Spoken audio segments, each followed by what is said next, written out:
Friends, welcome to infinite insights. இன்றைக்கி எங்கள் அம்மா மட்டன் பிரியாணி பண்ண போகிறாங்க. அதை பற்றி தான் நம்ம இந்த வீடியோவில் பார்க்க போகிறோம். ஓகே, ஃபஸ்ட்டு மட்டனை நல்லா கழுவி சுத்தம் பண்ணி மஞ்சள் போட்டு ஊற வச்சு அதுக்கப்புறம் குக்கரில் வச்சு நல்லா வேக வைக்கணும். அது ஒரு 6-7 விசில் வர வரைக்கும் நம்ம விடணும். இப்போ 7 விசில் முடிஞ்சிருச்சு மட்டனுக்கு. இப்போ நம்ம அதை எடுத்துடலாம். இப்போ நம்ம அதை இறக்கி வச்சாச்சு. இப்போ 7 விசில் விட்டு மட்டன் எடுத்து வச்சாச்சு. இப்போ வெங்காயம் கட் பண்ணி வச்சுருக்கேன். வெங்காயம் ஒரு 8லேருந்து 9 வெங்காயம், மீடியம் சைஸ் வெங்காயம் கட் பண்ணி வச்சுருக்கேன். இதில் ஒரு 8லேருந்து 9 பச்சை மிளகாய் வச்சுருக்கேன். இஞ்சி பூண்டு பேஸ்ட் அரைச்சி வச்சுருக்கேன். இதில் சீரகம், சோம்பு, மிளகு, ஒரு 5-6 ஏலக்காய் இது மட்டும் அரைச்சி வச்சுருக்கேன். எல்லாம் கொஞ்சம் கொஞ்சம் போட்டிங்கன்னா போதும். அப்புறம் இதில் ஒரு 4 தக்காளி கட் பண்ணி வச்சுருக்கேன். அப்புறம் கொத்தமல்லி அண்ட் புதினா இது ரெண்டையும் நான் குட்டி குட்டியாக கட் பண்ணி வச்சுருக்கேன். நம்ம இப்போ ஸ்டார்ட் பண்ண ஆரம்பிச்சிடலாம். பிரியாணி செய்கிறதுக்கு ஆரம்பிச்சிடலாம். மட்டன் பிரியாணி. எண்ணெய் ஊற்றிக்கோங்க. எண்ணெய் உங்களுக்கு எவ்வளோ தேவையோ, நெய் எவ்வளோ தேவையோ ஊற்றிக்கோங்க. நான் ஃபஸ்ட்டே எண்ணெய் ஊற்றிருக்கேன், கொஞ்சம் நெய்யும் ஊற்றிருக்கேன். இதுக்கப்புறம் நம்ம ஸ்பைசஸ் எல்லாம் போட்டுடலாம். ஓகே, ஸ்டார் அனீஸ் போட்டுக்கோங்க. அதுக்கப்புறம் இது கல்பாசி, இது பட்டை, கிராம்பு நான் ரொம்ப போட மாட்டேன். ஏன்னா கிராம்பு போட்டால் அந்த கிராம்பு வாசனை ரொம்ப இருக்கும். ஸோ அதெல்லாம் நான் போடுறதில்ல. ஸோ இது எல்லாத்தையுமே நம்ம இப்போ போட்டுக்கலாம். இது நல்லா பொரியட்டும், கொஞ்சம் வெடிக்கும். இப்போ வெங்காயம் போட்டுக்கோங்க. வெங்காயம் நான் சொன்ன மாதிரி 8 to 9 மீடியம் சைஸ் வெங்காயம் போட்டிருக்கேன். வெங்காயம் நீங்கள் எவ்வளோ போடுறீங்களோ அவ்வளோக்கு அளவு டேஸ்ட்டு நல்லாயிருக்கும். அதுக்காக வெங்காயம் போட்டு நல்லா வதக்கிக்கோங்க. நல்ல மணமாக இருக்குது. கமன்னு அந்த நெய் வாசனை சூப்பராக இருக்குது. அந்த ஆனியனை போடும் போதே நல்ல நெய் வாசனை தூக்குது. ஆனியனை போட்டதுக்கு அப்புறம் நம்ம நல்லா வதக்கிக்கணும். ப்ரௌனிஷ், அதே ஒரு மாதிரி பிளாக் அண்ட் ப்ரௌன் அந்த ஒரு மாதிரி கலரில் வரும்போது நம்ம ஸ்டாப் பண்ணால் அந்த டேஸ்ட் நல்லாயிருக்கும். நீங்கள் கொஞ்சம் வெந்ததுக்கப்புறம் போட்டிங்க அப்படின்னா அவ்வளோ நல்லா இருக்காது. நல்லா கொஞ்சம் அந்த ப்ரௌனிஷ் கலரில் வரட்டும். அதுக்கப்புறம் நம்ம போட்டுக்கலாம். ஓகே, நம்ம வெங்காயம் வதங்கிட்டுருக்கு. அந்த சைட் கேப்பில் நம்ம என்ன பண்ணுறோம் அப்படின்னா, இந்த மட்டன் வேக வச்சோம் பார்த்தீங்களா, அதை பார்க்குறோம். இப்போ அதில் நான் என்னென்ன போட்டிருந்தேன் அப்படின்னா, ஏற்கனவே மஞ்சள் கொஞ்சம் மட்டனில் போட்டு ஊற வச்சுருந்தேன்.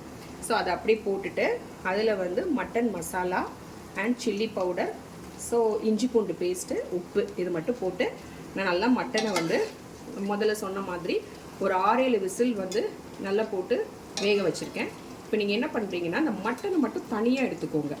மட்டனை தனியாக எடுத்துகிட்டு அந்த தண்ணியை நம்ம பிரியாணியில் ஊற்றி நம்ம பிரியாணி பண்ணால் செம்ம டேஸ்ட்டாக இருக்கும். இப்போ நாங்கள் வாங்கின மட்டனில் நிறைய கொழுப்பு. ஸோ கொழுப்பு நீங்கள் எவ்வளோ போடுறீங்களோ அவ்வளோ டேஸ்ட்டு மட்டன் ரொம்ப நல்லாயிருக்கும். இப்போ வெங்காயம் நல்லா வதங்கிடுச்சு பாருங்கள். இந்த மாதிரி நல்லா வதங்கணும். இன்னும் கூட கொஞ்சம் வதங்கலாம். நல்லா கோல்டன் ப்ரௌன் கலருக்கு வரணும். ஆனால் எங்களுக்கு கொஞ்சம் டைம் ஆயிடுச்சு. நாங்கள் கொஞ்சம் லேட்டாக தான் பண்ணுறோம். ஸோ அதனால் எங்களுக்கு இது போதும் நான் நினைக்கிறேன். ஸோ அதுக்கப்புறம் பச்சை மிளகாய் போட்டுக்கலாம். பச்சை மிளகாய் நான் சொன்ன மாதிரி ஒரு 8லேருந்து 9. நான் கம்மியாக தாங்க போடுவேன் எப்போதுமே. இன்றைக்கி நாங்கள் கொஞ்சம் ஸ்பைஸியாக பண்ணலாம் அப்படின்னு எங்களுக்கு பிளான். அதனால் மட்டன் காரம் சரமாக சாப்பிடணும்னு எனக்கு ஒரு ஆசை வந்துச்சு இன்றைக்கி. அதனால் நான் கொஞ்சம் நிறைய போட்டிருக்கேன். ஓகேங்களா? இது போட்டதுக்கு பிறகு நம்ம இஞ்சி பூண்டு பேஸ்ட்டு போடுறோம். இஞ்சி பூண்டு பேஸ்ட்டு போட்டுக்கிறோம். இஞ்சி பூண்டு பேஸ்ட்டு நீங்கள் எவ்வளோக்கு எவ்வளவு நிறைய போடுறீங்களோ அவ்வளோக்கு அளவு டேஸ்ட் நல்லா இருக்குங்க.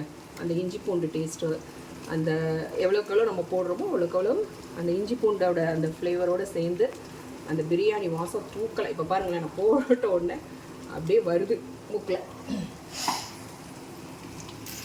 இஞ்சி பூண்டு பேஸ்ட்டு போட்டோடனே நல்லா வதக்கிக்கோங்க. இஞ்சி பூண்டு ஸ்மெல் நல்லா போகிற அளவுக்கு வதக்கிக்கோங்க. இது வதங்கினதுக்கு பிறகு தான் தக்காளி போடணும். எப்போ வேணாலும் போடலாங்க, நம்மளோட இஷ்டம்தான். ஆனால் நான் ஒரு ஸ்டைலில் பண்ணுவேன்.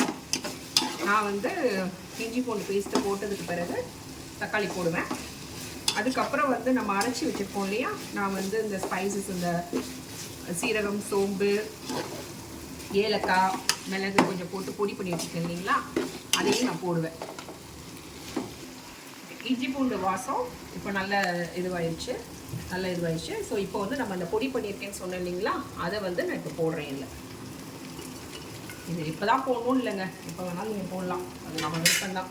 ஸோ பிரியாணி நீங்கள் எப்படி பண்ணாலும் டேஸ்ட்டாக தான் வரும். நீங்கள் எப்படி பண்ணாலும் பிரியாணிக்கு ஒரு டேஸ்ட் இருக்குது. நீங்கள் பண்ண தெரியாதவங்க பண்ணால் கூட நல்லா தான் இருக்கும். எனக்குலாம் ஃபஸ்ட்டு பிரியாணி பண்ண தெரியாது. நான்லாம் வந்து எங்கள் அம்மா வீட்டில் இருக்கும்போது எங்கள் அம்மா பண்ணுவாங்க. எங்கள் அம்மா என்ன பண்ணுவாங்கன்னா, இப்போல்லாம் ரொம்ப சிம்பிள் ஸ்டெப் வந்துருச்சு பிரியாணி பண்ணுறதுக்கு. ஆனால் எங்கள் அம்மா பண்ணும்போது பெரிய ப்ராசஸ் மாதிரி பண்ணுவாங்க. அதனால் நாங்கள்லாம் வருஷத்துக்கு 2 டைம்ஸ் தான் நல்லா பிரியாணி சாப்பிட்ருக்கேன். அது வரைக்கும் நான் சாப்பிட்டதில்ல. பட் இங்கே வந்து மேரேஜாக இங்கே வந்ததுக்கு பிறகு நான் கொஞ்சம் பிரியாணி செய்கிறதுனால எல்லாம் யூடியூப் பார்த்து கற்றுக்கிட்டது தான், வேறு ஒன்றும் இல்லை. நெக்ஸ்ட்டு நீங்கள் என்ன பண்ணுறீங்கன்னா, தக்காளி போட்டுக்கிறீங்க. தக்காளி கட் பண்ணி வச்சுருக்கேன். அது வந்து சொன்னேன் இல்லைங்களா, ஒரு 4 to 5 தக்காளிஸ். அதை வந்து என்ன பண்ணுறீங்க, கொஞ்சம் போட்டுக்கிறீங்க. அந்த தண்ணியை வேஸ்ட் பண்ண வேணாம், தக்காளி தண்ணி அப்படி போட்டிங்கன்னா அது டேஸ்ட் வரும்.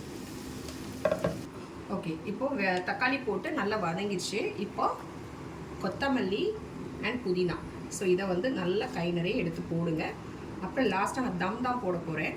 ஸோ லாஸ்ட்டாக போடுறது கொஞ்சம் வச்சுட்டு மீதியெல்லாம் இதில் போட்டுருங்க. மேலே போடுறதுக்கு லாஸ்ட்டாக அது மட்டும் கொஞ்சம் நான் வச்சுருக்கேன். தென் அதுக்கப்புறம் இது வந்து நல்லா கொஞ்சம் வதங்கட்டும். இது வதங்கினதுக்கு பிறகு நம்ம தயிர் போட்டுக்கலாம். ஓகேங்களா? ஓகே, கருவேப்பிலை இல்லை, கொத்தமல்லி அண்ட் புதினா வந்து நல்லா வதங்கிடுச்சு.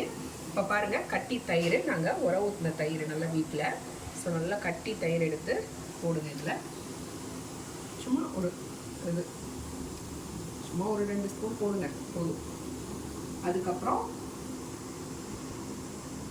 நல்லா கொஞ்சம் இது பண்ணி விட்டுக்கோங்க, மிக்ஸ் பண்ணி விட்டுக்கோங்க.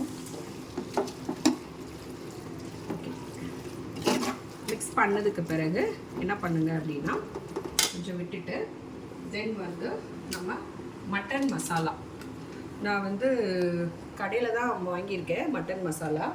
அண்ட் சில்லி பவுடரும் நாங்கள் கடையில் தான் வாங்கியிருக்கோம். ஆக்சுவலி சில்லி பவுடர் வந்து எங்கள் வீட்டில் வேறு மாதிரி அரைப்பாங்க, எங்கள் அத்தை வேறு மாதிரி அரைப்பாங்க. ஸோ நான் கொஞ்சம் காரமாக இருக்கும் அப்படிங்கிறதுனால இது வாங்கியிருக்கேன். Aachi mutton masala and Aachi chilli powder. ஓகேங்களா? ஸோ இது கொஞ்சம் போடுங்க. நான் ஏற்கனவே மட்டனில் கொஞ்சம் போட்டிருக்கேன் வேக வைக்கும்போது. ஸோ இதில் கொஞ்சம் போட்டுக்கோங்க. ஸோ கொஞ்சம் காரசாரமாக வேணுங்கிறதுனால நான் கொஞ்சம் போட்டுக்கிறேன். கொஞ்சம் மட்டன் மசாலா, நான் இது கொஞ்சம் ரொம்ப அளவு பார்க்க மாட்டேங்க, நான் கொஞ்சம் லைட்டாக அப்படியே இந்த கவர்லேருந்தே போட்டுருவேன். கொஞ்சம் அளவு கரெக்டாக தான் இருக்கும். ஸோ அப்படியே போட்டு பழகிட்டேன் நான். ஒரு 3 ஸ்பூன்ஸ் கிட்ட இருக்கும், அதனால் அப்படியே போட்டுக்கலாம். நீங்கள் அளவு வேணுங்கிறவங்க அளவு வந்து எடுத்து நீங்கள் போட்டுக்கோங்க. காரம் கொஞ்சம் கம்மியாக சேர்க்குறவங்க, நாங்கள்லாம் கொஞ்சம் காரம் நிறைய சேர்ப்போம், ஏன்னா நான் கொஞ்சம் திருநெல்வேலி.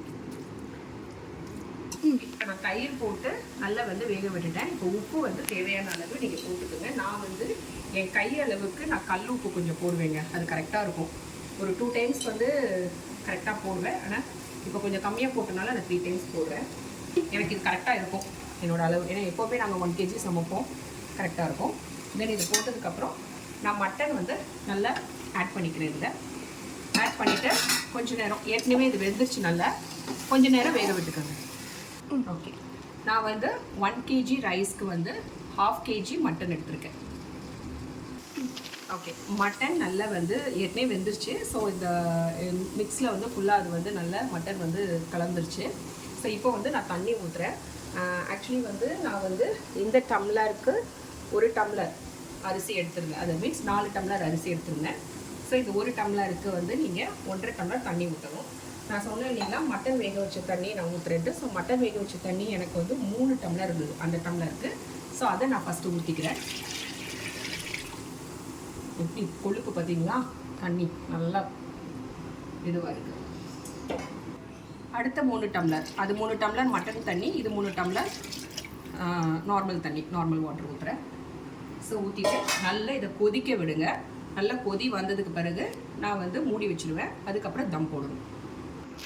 ஓகே, இந்த ஸ்டேஜில் நீங்கள் என்ன பண்ணுங்கன்னா, தண்ணியில் உப்பு வந்து நிறைய இருக்கான்னு பார்த்துக்கோங்க. கொஞ்சம் அதிகமாக தெரிஞ்சால் தான் நம்ம சாப்பிடும்போது கரெக்டாக இருக்கும். இப்போ கம்மியாக இருந்ததுன்னு வச்சுக்கோங்க, நம்ம சாப்பிடும்போது உப்பே இல்லாத மாதிரி இருக்கும்.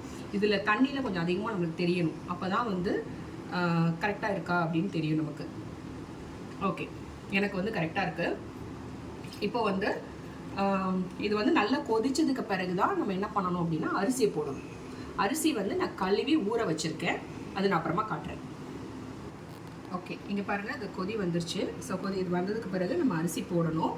இந்த சுற்றி இருக்கிறது ஃபுல்லாக ஆயில் கிடையாதுங்க, நான் ஆயில் கொஞ்சம் கம்மியாக தான் ஊற்றுவேன். இதெல்லாம் வந்து மட்டனில் உள்ள கொழுப்பு தான், இது ஃபுல்லாக தெரிகிறது ஃபுல்லாக. ஸோ இப்போ வந்து நம்ம அரிசி போட்டுடலாம்.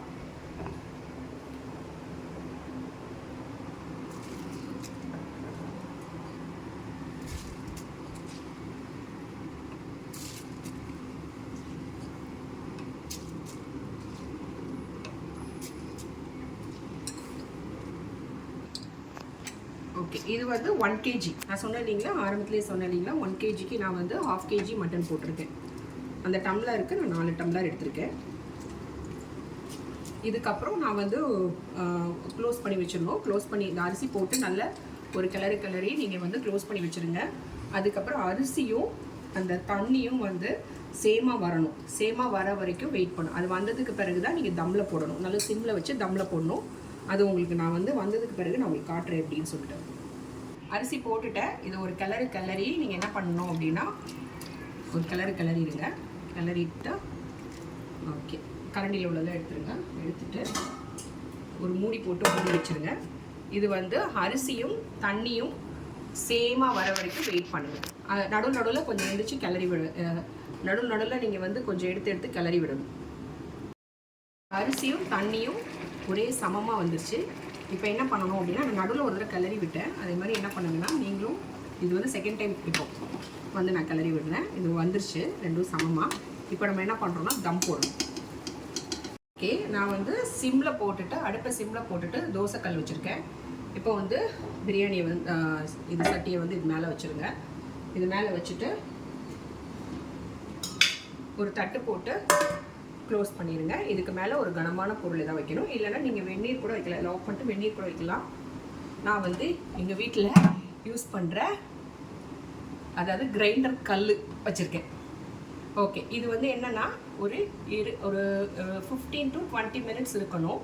நடுவில் என்ன பண்ணுங்கள் அப்படின்னா எவரி ஒரு 10 minutesக்கு ஒரு தடவை பார்த்துக்கோங்க, அடி பிடிச்சிடாம. ஸோ கிளறி விட்டுட்டே இருக்கணும் நீங்கள். நாங்கள் தம் போட்டு ஒரு 10 நிமிஷம் ஆயிடுச்சு. நான் சொன்னேன் இல்லைங்களா, எவரி 10 நிமிஷத்துக்கு ஒரு தடவை கிளறி விடணும்னு சொல்லிட்டு அந்த மாதிரி கிளறி விட்டுக்கோங்க. கொத்தமல்லி தூவிக்கோங்க அதுக்கு மேலே. இன்னும் கொஞ்சம் வேகணுங்கிறதுனால இன்னும் ஒரு தடவை தம் போடுறேன். இன்னும் ஒரு 10 நிமிஷம் இருக்கட்டும். கரெக்டாக ஒரு 15லேருந்து 20 நிமிஷங்க. நடுவில் கொஞ்சம் பார்த்துக்கோங்க, அவ்வளோதான். பிரியாணி ரெடி ஆகிடுச்சு. எல்லாம் வெந்துருச்சு, நல்லா வெந்துருச்சு. சூப்பராக வெந்துருச்சு. பாருங்கள், காமிக்கிறேன் உங்களுக்கு. பாருங்கள், சூப்பராக எப்படி நல்லா பொலன்னு வந்திருக்குன்னு. அழகாக சூப்பராக வந்துருச்சுங்க. இப்போ என்ன பண்ணுங்கன்னா இதுக்கு மேலே லைட்டாக நெய் வேணுங்கிறவங்க ஊற்றிக்கோங்க, வேணாதவங்க விட்டுருங்க. லைட்டாக கொஞ்சம் நெய் ஊற்றினீங்கன்னா டேஸ்ட்டு சூப்பராக இருக்கும். Okay, biryani ready. இந்த வீடியோ உங்களுக்கு பிடிச்சிருந்துச்சுன்னா லைக் பண்ணுங்கள், ஷேர் பண்ணுங்கள், சப்ஸ்கிரைப் பண்ணுங்கள். பிரியாணி சூப்பராக வந்துருச்சு. தேங்க்யூ.